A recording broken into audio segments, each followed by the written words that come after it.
every single week, I get a call from a homeowner, and it's always the same story. There's a police car in my driveway again. A code enforcement officer just showed up again. My neighbor called them again. And every single time I ask the same question, do you know who's making the calls? And every single time they say, no, the dispatcher told them it was anonymous. I want you to hear me clearly. That word anonymous is a lie, not from the dispatcher. The dispatcher is just doing their job. The lie is what your neighbor believes when they pick up the phone. They think they're invisible. They think there's no paper trail. They think they can weaponize your own local government against you, send armed officers to your front door, send inspectors to measure your grass with a ruler, and never face a single consequence. I'm going to show you exactly how wrong they are. I'm a real estate attorney. I've closed thousands of transactions across the Carolinas. I've handled neighbor disputes that started with a passive-aggressive note on a mailbox and ended with a 5-figure settlement check. And I'll be honest with you, I used to think these cases were petty. Fence fights, noise complaints, parking drama. Then I sat across from a client in my office, a single mom in Iredell County, who broke down crying because she was afraid to let her kids play in the backyard. Not because the neighborhood was dangerous, because every time those kids laughed too loud on a Saturday afternoon, a police cruiser would roll up within the hour. Her neighbor had called 911 14 times in 5 months. 14. For children playing outside before sunset, that changed how I think about this. Because that's not a neighbor dispute. That's harassment conducted through government resources. And the law has a name for it and a price tag. Today, I'm giving you 5 tools to dismantle this. We're talking about how to unmask the caller, how to get the actual audio recordings of their 911 calls for about $15, how to turn the police against them, and how to use civil torts, malicious prosecution, and abusive process to put a number north of $50,000 on the table. Stick around for section 4, because that's where the real financial hammer drops. I'm a real estate attorney, but I'm not your real estate attorney. Laws vary state by state. What's true in North Carolina might be different where you are. Use this as your starting point. Then talk to a local attorney before you sign anything. If you've made it 30 seconds into this video and you haven't hit the like button, I need you to think about something. There is a homeowner out there right now whose stomach drops every time a police cruiser turns onto their street. Their heart races, their hands shake. And it's because a bitter neighbor figured out that 911 is free to dial. A smash like button pushes this video into that person's feed so they can learn what I'm about to teach you, that those 911 tapes are public record. Hit like right now. Do it for them. Let's get into it. Here's where we need to start. And I need you to understand the psychology of what's happening before we get to the legal strategy. Section 1, the weaponized government trap. Your neighbor is not just being annoying. They have figured out, consciously or not, how to use taxpayer-funded law enforcement and municipal inspectors as their personal harassment militia. They don't have to confront you. They don't have to put their name on anything. They pick up a phone, dial a 3-digit number, and the government does their dirty work for them. An armed officer shows up at your door, a code enforcement inspector walks your property line with a tape measure, and your neighbor watches from behind their blinds with a cup of coffee. Here's what I mean by that. Let me give you 3 ways this plays out in real neighborhoods across the Carolinas right now. Marcus and Dana bought a home in a subdivision outside Mooresville. They have a 16-year-old son who works on cars with his dad on weekends. The neighbor, 2 doors down, decided she didn't like the sound of an impact wrench at 2 in the afternoon on a Saturday. So she started calling code enforcement. Not about noise, because Mooresville's noise ordinance doesn't kick in until 11 p.m. for residential areas. She called about the car, said it was abandoned, said it was leaking fluids, said it was an eyesore. Code enforcement showed up 3 times in 2 months. Each time, Marcus had to stop what he was doing, walk outside, and explain that the car was registered, insured, and actively being worked on. Each time, the inspector closed the case, and each time, the neighbor called again the following week. Rachel lives in a townhome community in Huntersville. She has a small dog, a beagle mix, maybe 25 pounds. Her next-door neighbor began calling animal control, claiming the dog was aggressive and running loose. The dog was on a leash in Rachel's fenced yard. Animal control showed up 4 times. On the 4th visit, the officer told Rachel off the record, "Ma'am, I think someone is just calling on you to cause problems." Rachel felt helpless. She didn't know what to do. She started keeping her dog inside all day because she was afraid of another visit. And then there's James. James lives outside Concord in Cabarrus County. He throws a 4th of July cookout every year. 15, maybe 20 people. Music on a Bluetooth speaker, kids in the yard.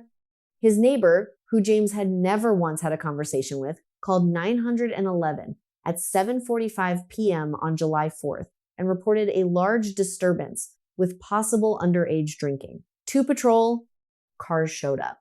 James had to stand in his own front yard and explain to uniformed officers that his family cookout was not a crime. Here's the thing. In every one of those situations, the neighbor believed they were untouchable. They asked the dispatcher to keep the complaint anonymous. They assumed their identity would never be revealed. And that assumption, that myth of anonymity, is the entire foundation of this harassment strategy. Pull that foundation out, and the whole thing collapses. Which brings me to the most powerful tool you have. Section 2, the FOIA hack, getting the tapes. FOIA stands for the Freedom of Information Act. At the federal level, it's the law that lets citizens request government records. But almost every state has its own version. In North Carolina, it's called the Public Records Law, Chapter 132 of the General Statutes. In South Carolina, it's the Freedom of Information Act under Title 30. The name changes. The power doesn't. Here's why this matters. When your neighbor calls 911, that call is recorded. When they call a non-emergency police line, that call is recorded. When they email code enforcement, that email is stored on a government server. When a code enforcement officer writes up a complaint, that complaint is a public record. And under state open records laws, you have a legal right to obtain every single one of those documents. Here's what I mean by that. Let me walk you through exactly how this works. You go to your county clerk's office, or in many counties now, you can do this online through the county website. In Mecklenburg County, you'd go through the City of Charlotte's Open Records portal. In Iredell County, you'd submit a written request to the county manager's office. You write a simple letter or fill out a simple form. It says, "Pursuant to North Carolina General Statute, Chapter 132, I am requesting copies of all 911 dispatch audio recordings, caller identification logs, and code enforcement complaints filed regarding my property at your address between start date and end date." That's it. That is the entire request. You don't need a lawyer to file it. You don't need to explain why you want it. You don't need to prove anything. The law says the government has to give it to you, and in North Carolina, they generally have to respond within a reasonable time, which courts have interpreted as a few business days for simple requests. The cost? In most counties across the Carolinas, you're looking at between $10 and $25 for copies and media. I've seen clients get an entire stack of dispatch audio files burned to a USB drive for $15. $15. Now here's what happens when you get those files. You open the audio and you hear your neighbor's voice telling the dispatcher your car is abandoned, describing your dog as aggressive, reporting your 4th of July cookout as a disturbance. And the caller ID log, which the dispatch center is legally required to maintain, shows their phone number, their name, the exact time they called. The anonymous shield is gone, completely destroyed for $15. Let me tell you about a client. I'll call her Denise. Denise lives in a neighborhood near Lake Norman. Her neighbor had been calling code enforcement on her every 3 to 4 weeks for nearly a year. The complaints ranged from her trash cans being visible from the street, to her holiday decorations being too bright, to her landscaping being overgrown, her lawn was professionally maintained. Denise filed a public records request. She got back 11 code enforcement complaint forms. Every single one had been filed by the same person, her next-door neighbor, Gerald. Gerald, who had smiled and waved at her every morning for a year while systematically trying to make her life miserable through the municipal government. Denise brought those records to my office, and that's when Gerald's life got very expensive. If you own a home and you're not subscribed to an attorney's channel that teaches you how to protect your property, your neighbor is going to keep using the police and inspectors to bully you, and you're going to keep standing in your driveway feeling helpless, hit subscribe right now. Because the next video I release might be the one that teaches you how to shut it down for good. Miss it, and that's on you. Section 3, the false reporting flip turning the cops. Once you have the FOIA records in your hands, the audio, the caller ID, the complaint forms, you've got something your neighbor never expected you to have, proof. Now, here's how you use it. And I want to be precise about this because this is where most people make a mistake. They take the evidence and they march over to the neighbor's front door. They scream, they threaten, they wave the papers around. Do not do this. That is how you become the problem. That is how you end up with a restraining order filed against you. Instead, you take those records to the people your neighbor has been abusing law enforcement. Here's the thing. Filing a false police report is a crime. In North Carolina, it's covered under General Statute 14 to 225, and it's a Class 2 misdemeanor. Making a false report to a 911 dispatcher, deliberately misrepresenting an emergency, or fabricating a complaint can also trigger criminal liability. And here's what most people don't realize. Law enforcement hates being used this way. When a patrol officer gets dispatched to a disturbance call and shows up to find a family eating hamburgers in their backyard, that officer just got pulled away from real police work. When a code enforcement inspector has to drive across town to look at a lawn that's perfectly maintained, that inspector just wasted 2 hours of their day. Here's what I mean by that. You don't file a complaint at the front desk. You request a meeting with the watch commander or the precinct captain. You bring a folder. In that folder is the FOIA audio, a transcript you've had made. You can get transcripts done cheaply through online services and a log showing the dates and outcomes of every complaint. You show the captain, here are 14 calls made by my neighbor over 5 months. Here are the dispatch outcomes. Every single one was unfounded. Here's the audio of them lying about the nature of the situation. Let me give you 3 scenarios of what happens next. Kevin in Gaston County did exactly this. He brought 911 call recordings to the watch commander at the Gastonia Police Department. Every call had been made by his neighbor complaining about Kevin's outdoor security lights, which were fully compliant with county code. The watch commander listened to 3 of the recordings, looked at Kevin, and said, "We'll handle this." 2 officers visited the neighbor that evening and issued a formal warning that continued false reports could result in criminal charges. The calls stopped immediately. Sandra in Union County had a neighbor who had called animal control on her 6 times in 4 months, claiming her 2 cats were feral and dangerous. Sandra obtained the complaint records through FOIA.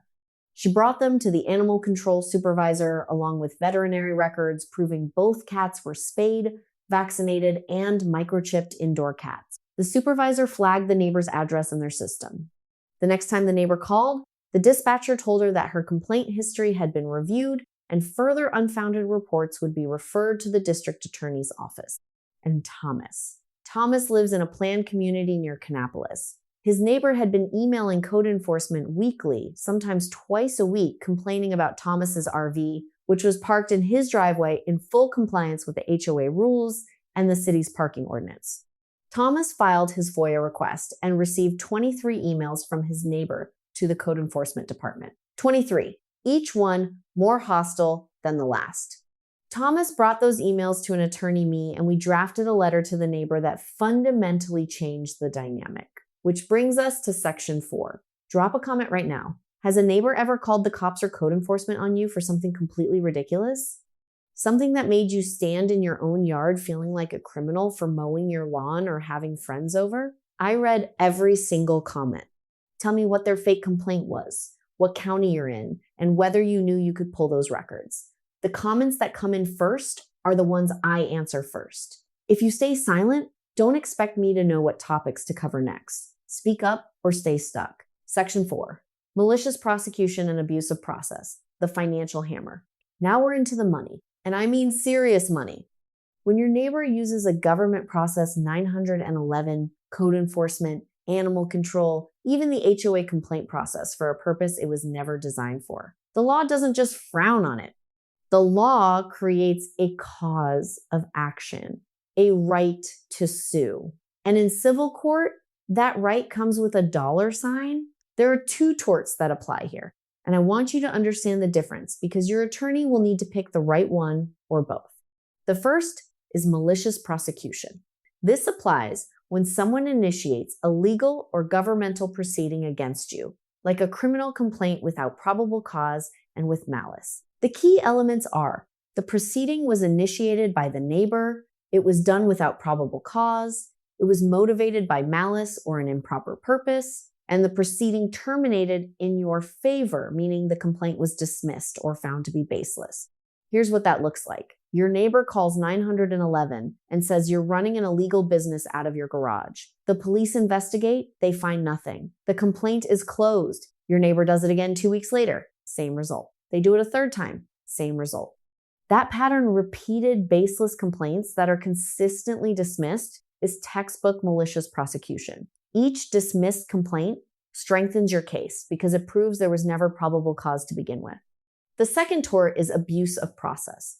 This one is broader and sometimes easier to prove. Abuse of process doesn't require that the complaint be dismissed. It requires that the neighbor used a legitimate government process, one that exists for a valid reason for an ulterior purpose. The purpose wasn't to address a genuine code violation. The purpose was to harass you, intimidate you, or force you to spend money and time defending yourself. Here's what I mean by that. Gerald Denise's neighbor from the Lake Norman story I told you earlier filed 11 code enforcement complaints in 12 months. Some of them identified real but trivial issues. Her trash cans were visible from the street for a few hours on collection day. One section of her mulch bed had thinned out. But the pattern, the frequency, and the targeting all pointed to one conclusion. Gerald wasn't trying to maintain neighborhood standards. Gerald was trying to make Denise's life unbearable. We filed an abuse of process claim against Gerald. We attached every one of those 11 complaint forms. We attached the FOIA records showing Gerald was the sole complainant. And we included a declaration from Denise describing the emotional toll, the anxiety every time she saw a city vehicle on her street, the sleep she lost, the way she started avoiding her own yard. Here's the math. Denise's legal fees to file the claim came to about $4,000. Gerald's attorney called us within 3 weeks of service. They settled for $52,000. Gerald never filed another complaint. I want you to let those numbers sink in. $4,000 in legal fees, $52,000 in settlement proceeds. That is a $48,000 net return because Denise spent $15 on a FOIA request and brought the records to an attorney. Now, these cases don't always settle for $50,000. It depends on the severity, the duration, the number of false reports, and the emotional and financial harm you can document. But I've seen settlements range from $15,000 on the low end to over $75,000 when the harassment was extreme and prolonged.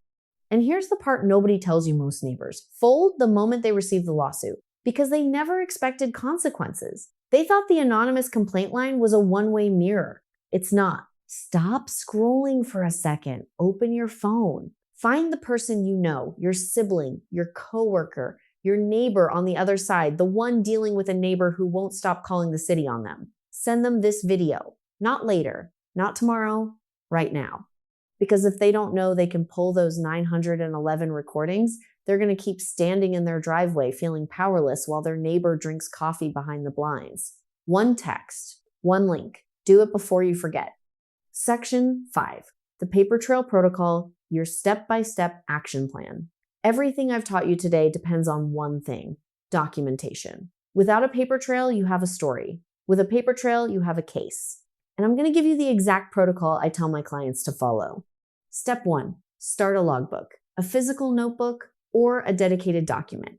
Every single time a police officer, code enforcement inspector, animal control officer, or any government official shows up at your property, you write down 4 things: the date, the exact time, the name and badge number or ID of the person who showed up, and what they told you the complaint was about.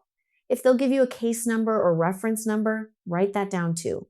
Be polite to every officer and inspector. They are not your enemy. They are responding to a call they are required to respond to. Your enemy is the person who made the call.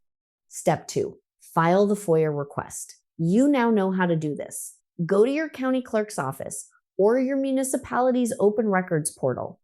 Request dispatch audio, caller ID logs, and written complaints for your address during the relevant time period. Pay the fee, $10 to $25 in most Carolina counties. Get the records? Step 3, review the records carefully. Do not react emotionally. Do not confront the neighbor. Take the records to an attorney. If you can't afford an attorney right away, at minimum, take the records to the watch commander or precinct captain at your local police department and present the pattern of false or frivolous reporting. Step 4, have an attorney draft a cease and desist letter. This letter should include 3 things: a summary of the false complaints, specific references to the FOIA records that identify the neighbor as the complainant, and a clear statement that continued abuse of government processes will result in a civil lawsuit seeking damages for abuse of process and malicious prosecution. Here's what I mean by that. Let me tell you what a good cease and desist letter does, not just what it says. When Gerald received our letter on behalf of Denise, the letter didn't just threaten a lawsuit. It attached the transcripts of his own code enforcement emails. It quoted his own words back to him. It included the 11 complaint forms with his name on them. And it stated in precise legal language that his conduct met every element of abusive process and that we were prepared to file in Mecklenburg County Superior Court within 30 days if the behavior did not cease permanently. Gerald didn't just stop. Gerald retained an attorney within 48 hours. His attorney called us not to fight, but to negotiate. Because when you put a person's own words in front of them, the fight drains out of them immediately. Step 5. If the behavior continues after the cease and desist, you file the lawsuit. At that point, you've built the case. You have the logbook showing the pattern. You have the FOIA records proving the identity. You have the cease and desist proving the neighbor was warned. And you have continued conduct proving they chose to ignore the warning. That's when the $50,000 conversation starts, and it usually ends quickly. Because no attorney wants to take a case where their client's own recorded voice is the evidence against them. I want you to hear me on this. A personal injury attorney will typically take an abusive process case on a contingency basis, meaning you pay nothing up front. They take their fee out of the settlement. So the barrier to filing this lawsuit is not money, it's knowledge. And now you have it. Save this video right now. Put it in a playlist you can find at 2 a.m, because the next time there's a knock on your door and a code enforcement officer is standing on your porch with a clipboard, you need to be able to pull this video up immediately and walk through the FOIA section step by step. If you don't save it now, you will not find it when you need it. And standing on your porch is not the time to be searching YouTube. So there you have it. 5 tools to dismantle a neighbor who thinks they can use your own government against you without ever facing a consequence. 1, understand the trap. Your neighbor is weaponizing public services, and they believe they're anonymous. 2, file the FOIA request. For about $15, you can get the dispatch audio, the caller ID logs, and every complaint they've ever filed about your property. 3, take those records to law enforcement. Show the watch commander the pattern. Let the police handle the warning. 4, use the civil torts. Malicious prosecution and abusive process carry real financial consequences. Settlements ranging from $15,000 to $75,000. 5, build the paper trail. Logbook, FOIA records, cease and desist letter, and if necessary, the lawsuit. The neighbor behind the blinds with the coffee cup thinks they're in control. They're not. You are the moment you understand that every call they make creates a record, and every record belongs to you. We're not done. If you close this tab right now, you're walking away with half the playbook. My next video covers how HOAs weaponize selective enforcement, finding you for a trash can while ignoring your neighbor's dead lawn, and how to use the same FOIA and equal protection strategies to fight back. That video is the companion piece to this one, and without it, you're only seeing half the picture. Click it, watch it,